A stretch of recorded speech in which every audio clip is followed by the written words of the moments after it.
Assalamualaikum warahmatullahi wabarakatuh. Hai semua, terima kasih sudah meluangkan waktu kalian untuk klik video ini. Kali ini kami mau bahas tentang topik yang penting banget dalam Islam, yaitu ijtihad. Pernah nggak sih kalian bertanya-tanya bagaimana Islam bisa tetap relevan menghadapi perubahan zaman? Nah, salah satu kuncinya adalah ijtihad. Di sini kita bakal eksplor lebih dalam tentang ijtihad, mulai dari pengertian, jenis-jenis, fungsi, contoh-contoh penerapannya, hingga syarat-syarat dan hukumnya. Jadi, yuk simak bareng-bareng karena topik ini gak cuma penting, tapi juga bisa banget kita terapkan di kehidupan sehari-hari. Pengertian ijtihad. Secara etimologi, kata ijtihad berasal dari akar kata ajad yang berarti faqih, kemampuan atau kekuatan. Menurut Ibn al-Ashir, kata ajad berarti al-masyaqqah yang artinya kesukaran atau kesulitan, dan ada juga yang memberikan arti al-mubalaghah yakni sungguh-sungguh, serta al-ghayah yang artinya tujuan akhir. Baik, yang selanjutnya itu yang B, ada klasifikasi hukum ijtihad. Menurut Al-Hudari, B, dan Wahbah Al-Huzaili, klasifikasi dari hukum ijtihad itu ada 4, yaitu yang pertama, ijtihad dikatakan fardu ain jika seorang mujtahid bertemu sebuah peristiwa baru yang sudah ia ketahui hukumnya. Selain itu juga dikatakan fardu ain jika tidak ada mujtahid lainnya, sehingga ketetapan tentang peristiwa baru itu hukumnya harus segera diputuskan untuk menghindari ketidakjelasan hukumnya apa. Yang kedua, itu ijtihad dikatakan fardu kifayah saat ditemukan peristiwa, namun di sana terdapat lebih dari satu orang mujtahid. Hal ini memiliki arti jika sudah ada satu mujtahid yang memberikan status hukumnya, maka kewajiban mujtahid lainnya itu gugur. Namun, jika dari beberapa mujtahid tersebut tidak ada yang memberikan kepastian hukumnya, maka semua mujtahid itu bisa berdosa akan hal tersebut. Yang ketiga, itu ijtihad dikatakan sunnah ketika berhadapan dengan peristiwa yang belum benar-benar terjadi. Yang terakhir yaitu yang keempat, ijtihad dikatakan haram apabila hasil ijtihad tersebut bertentangan dengan nas qati atau memiliki kebaikan dengan ijma. Baik, selanjutnya yang C itu melakukan ijtihad.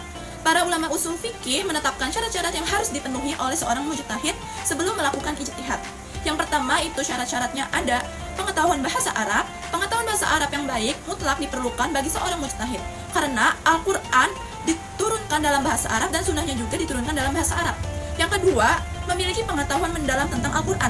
Pengetahuan tentang Al-Quran dan segala ilmu yang berkaitan dengannya sangatlah penting bagi seorang mujtahid karena Al-Quran merupakan sumber utama hukum syara. Yang ketiga, menguasai ilmu sunnah yang baik. Seorang mujtahid harus mempunyai ilmu sunnah dan hal-hal yang berkaitan dengannya. Yang berkaitan dengannya itu karena al-sunnah merupakan sumber utama hukum syara yang selain Al-Quran juga berfungsi sebagai penjelasan. Yang terpenting adalah ilmu yang berkaitan dengan sunnah. Di antaranya dirayah, riwayah, ashabul wurud, dan al-jarh wa ta'dil. Yang selanjutnya itu yang keempat ada pengetahuan tentang letak ijma dan khalifah. Pengetahuan tentang hal-hal yang disepakati atau ijma dan hal-hal yang masih diperdebatkan atau khilaf sangat penting bagi seorang mujtahid. Hal ini untuk memastikan agar para mujtahid tidak membuat suatu hukum yang bertentangan dengan ijma para ulama terdahulu, baik dengan para sahabat, kaum tabi'in maupun generasi-generasi berikutnya. Nah, yang selanjutnya itu yang kelima, mengetahui maqasid al-syariah. Pengetahuan tentang maqasid al-syariah penting bagi seorang mujtahid karena segala keputusan hukum harus sesuai dengan tujuan hukum Islam, yaitu pada umumnya untuk memberikan rahmat kepada alam semesta, khususnya kemaslahan manusia. Yang keenam, itu ada mempunyai pemahaman dan penalaran yang benar. Pemahaman dan pemikiran yang benar merupakan modal dasar yang harus dimiliki oleh mujtahid agar hasil ijtihadnya dapat dipertanggungjawabkan secara ilmiah. Ketujuh, yaitu memiliki pengetahuan tentang usul fikih. Penguasaan usul fikih secara menyeluruh adalah kewajiban setiap mujtahid. Hal ini disebabkan kajian usul fikih antara lain mencangkup pembahasan tentang metode ijtihad yang wajib dikuasai oleh siapapun yang ingin taat hukum. Yang kedelapan, yaitu niat dan itikad yang benar. Seorang mujtahid harus mempunyai niat yang ikhlas dan berusaha hanya untuk mendapatkan keridhaan Allah. Selanjutnya ada jenis serta contoh ijtihad. Ada beberapa jenis ijtihad yang perlu diketahui oleh umat Islam loh. Yang pertama ada ijma. Ijma adalah kesepakatan untuk menetapkan hukum mengenai suatu hal tertentu sesuai dengan ketentuan agama Islam. Kesepakatan ini kemudian menghasilkan fatwa, yaitu keputusan bersama yang harus dipatuhi oleh semua orang. Yang kedua ada qiyas. Qiyas sederhananya perbandingan atau analogi dengan hukum segala sesuatu berdasarkan kesamaan prinsip. Misalnya saja jika sesuatu yang terjadi di masa sekarang terjadi di masa lalu dan mempunyai sebab, akibat, bahaya, dan aspek lain yang sama. Hasil keputusan kias akan dibandingkan dengan hasil kasus sebelumnya. Yang ketiga adalah maslahah mursalah. Maslahah mursalah merupakan cara mendefinisikan hukum Islam dari segi kemanfaatan dan kegunaannya. Misalnya penerapan hukum penjara dan pengambil alihan sistem keuangan Romawi yang dilakukan oleh Khalifah Umar bin Khattab. Yang keempat adalah suzuz dzariyah. Suzuz dzariyah adalah keputusan hukum tentang hal-hal yang diperbolehkan, makruh atau haram untuk kepentingan umat Islam. Contohnya adalah menanam tanaman anggur. Dalam Islam, menanam tanaman anggur diperbolehkan, tetapi mengubah buah anggur menjadi minuman beralkohol adalah haram.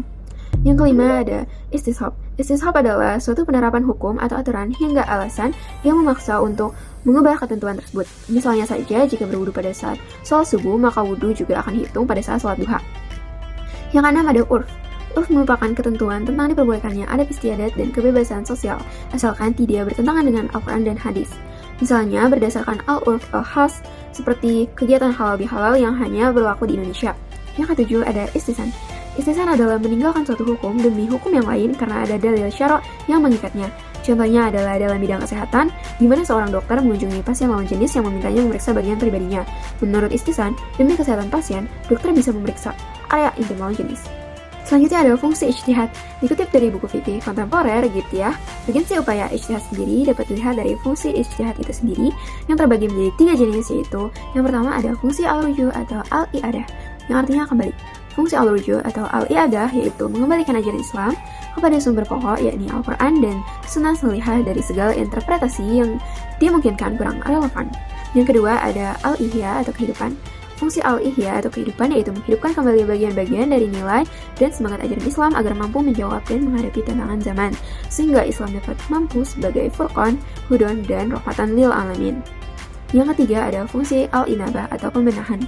Fungsi al-inabah atau pembenahan yaitu membenahi ajaran-ajaran Islam yang telah diijtihadi oleh ulama terdahulu dan dimungkinkan adanya kesalahan menurut konteks zaman, keadaan, dan tempat yang kini dihadapi. Kesimpulan, ijtihad merupakan aspek fundamental dalam hukum Islam yang memungkinkan para mujtahid untuk menggali dan menetapkan hukum syariat sesuai dengan kebutuhan zaman. Melalui ijtihad, umat Islam dapat menemukan solusi terhadap berbagai permasalahan baru yang tidak diatur secara eksplisit dalam Al-Quran atau hadis. Terima kasih teman-teman telah menonton video sampai habis. Wassalamualaikum warahmatullahi wabarakatuh.